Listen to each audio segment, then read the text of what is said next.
ফোনের প্রতি মায়ের ভালোবাসা। ওমা, কি হয়েছে? ওমা দেখো না, মাথাটা হঠাৎ করে কি ব্যথা করছে, কি করব বুঝতে পারছি না। তা মাথা ব্যথা করছে, তুই আমার কাছে কেন এসেছিস মানা?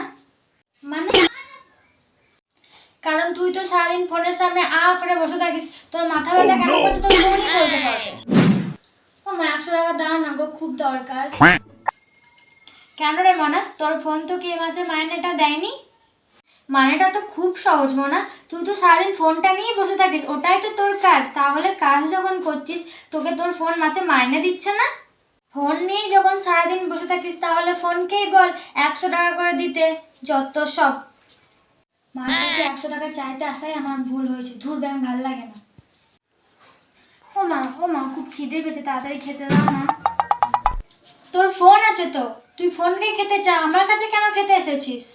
সারাদিন তো পড়াশোনার নাম নেই, সারাদিন ফোনটা নিয়ে বসে রয়েছিস, ওটাই তোর ধ্যান জ্ঞান কাজকর্ম সবকিছুই যখন তোর ফোন, তাহলে তুই ফোনের কাছে খেতে যা, আমার কাছে একদম খেতে আসবি না, বুঝেছিস? তোর ফোন তোকে রান্না করে খাওয়াবে, আমার কাছে খেতে চাইবি না।